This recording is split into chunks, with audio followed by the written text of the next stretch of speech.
Mabel and I are here today to reverse sear a prime rib. Now it's a new way for me to do it. We actually cook it low and slow in an oven. We're talking around 150 degrees to 200.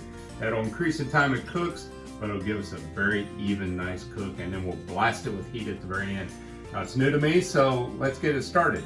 We seasoned this with salt and pepper for 4 hours prior. Then we set it out on the counter to let it sit for 2 hours.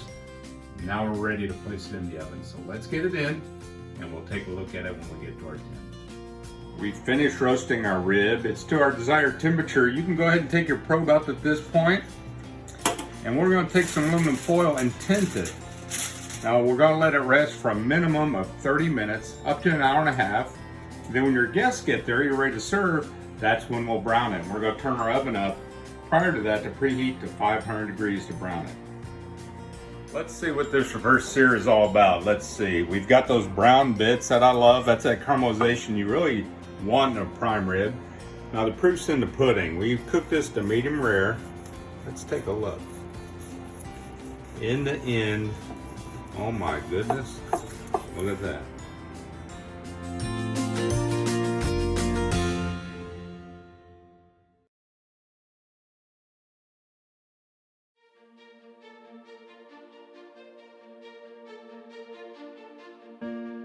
Hey everybody, Chef Brian from Monogram and the Monogram Experience Center. You're in my home kitchen today. The weather's getting warm and I want to make some lettuce wraps. Now lettuce wraps, you can use all kinds of meat. You can use pork, you can use chicken. Today, we're going to use turkey. Let's step over to my pro range and I'll show you how they're done.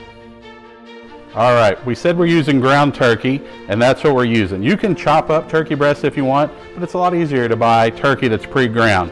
Step number one, you just want to get it in your pan over, high heat, medium high heat, and you want to brown it just like you're making chili. So just brown it. If you've got a lot of juice in there when you're done, drain that off, but make sure this is completely cooked through first. All right, we've got our turkey cooked through, nice and brown. We're going to go in with a lot of onions. Get all those in there.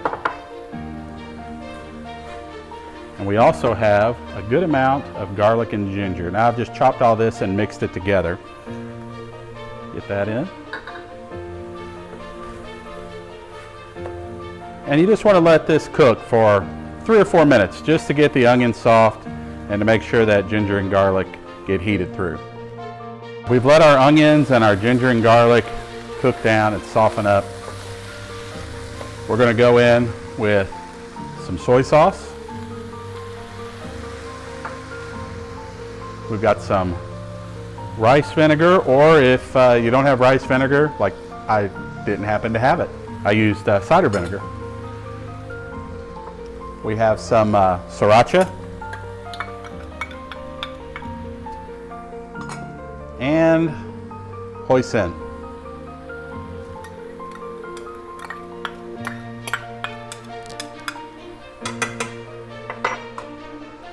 Stir all that together.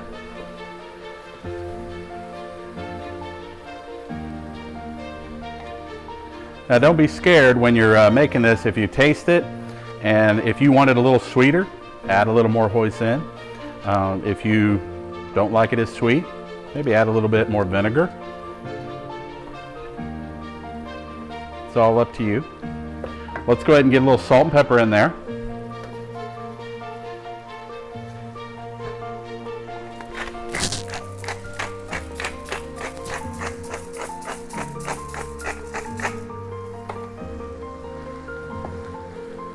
All right, that's looking pretty good. The last 2 ingredients we have are just some chopped water chestnuts.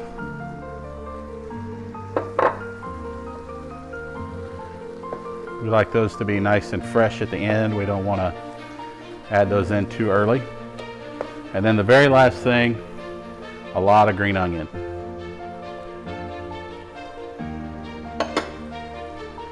Now at this point, we are cooked. We can turn this off. Last thing you got to do, give it a taste. Serve this with your favorite lettuce. I like to use romaine, but you can use Bibb lettuce, you can use iceberg. Completely up to you, or you can just serve this over little rice. Whatever you like, but give this a try. It's easy. Hope you enjoy it.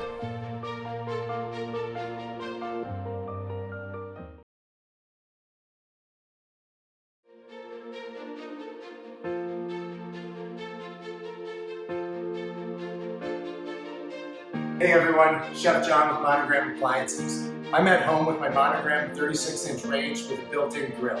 To show it off, follow the recipe below as I prepare for you bourbon braised short ribs. 18,000 BTU burner provides perfect flame for extra large cookware.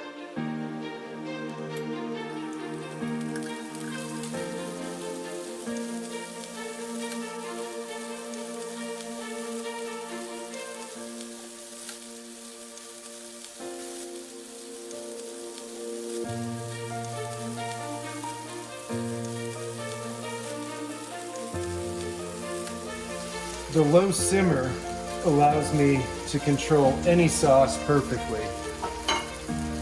Like when you're adding bourbon to a dish, you want to be careful not to burn your eyebrows.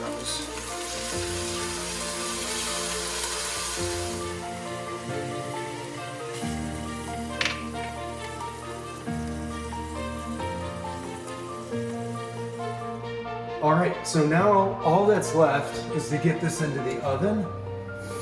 And as heavy as this is, it's nice to have those full extending ball bearing racks here. Set it down safely. Perfect. All right, so I've grilled off some really great cabbage and zucchini to go alongside with the roasted butternut squash couscous that I've made to really complement the bourbon braised short ribs. Now that they're done, we're gonna get them out of the oven. Take a look.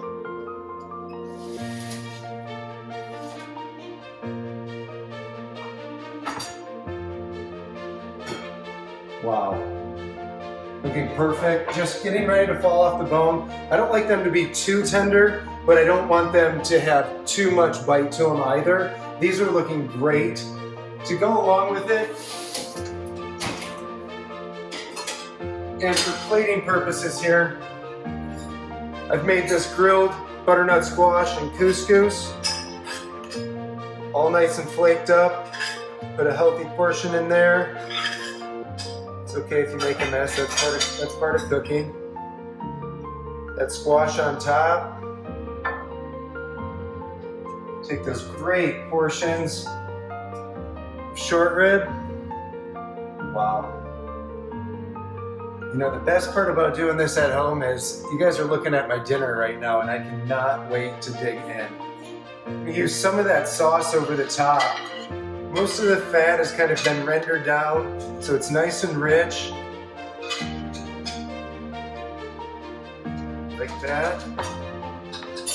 Then lastly, that grilled veg. I choose to keep it whole so that when you grill it, you can see it has a much better consistency to it. We'll set that in there. And then grilled cabbage. Not a lot of people think about doing this, but for me, it's a great way to use that big head of cabbage that we have in our refrigerator and give it a different flavor profile, but still keep some of that great texture to it. Guys, I hope you enjoy this.